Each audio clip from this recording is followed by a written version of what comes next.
Well, g'day.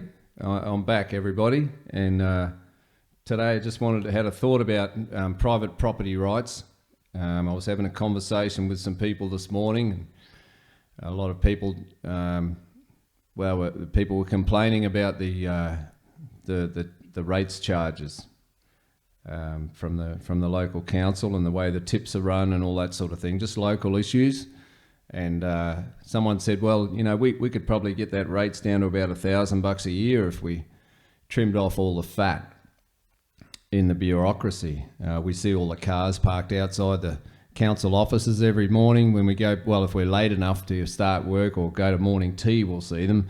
If you start at a decent time of the day, you probably don't see any cars in the car park. You have to wait till about 9:30, 10 before you see lots of cars.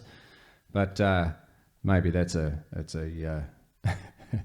reflection of a successful society, you know, that there can be so many council cars. But I would say that they're borrowing a lot of money, just like every other government department and every other person in the debt-based economy.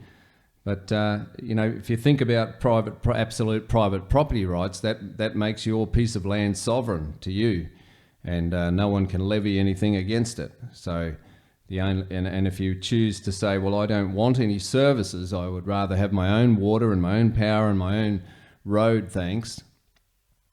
You should be able to choose to do that, or voluntarily team up with your neighbours as to where the road goes. You know, not have something forced upon you. So that's the idea of private property rights. That's all. It's a system that keeps things equal, keeps things far more equal than this equality they scream about today, and they try and implement it, and it's just ridiculous, because we should be in a meritocracy, you know, hierarchy system to allow the best to get to be the best at whatever they're doing. And if you're doing the best of what you can do, and then you're doing the thing that you're best at and that you love doing most, you're the most productive you can be. So as soon as some other entity comes along and levies against you and takes off you for some amount of productivity, whether you're making multi-billions of dollars a year or whether you're making, you know, $20 an hour, it's still the entity that decides to levy against you as a sovereign is performing a crime. They're acting out a crime. They're stealing from you. So absolute private property rights says that my land is sovereign, and just as my body is sovereign. I decide where my body goes and who puts what into it, and if anything, and I decide what happens to my body because I'm born sovereign. I'm born with private property rights, or I got them from God, or I got them from nature. I don't care if I got them from Charles Darwin. I know they're there, and I know they're real.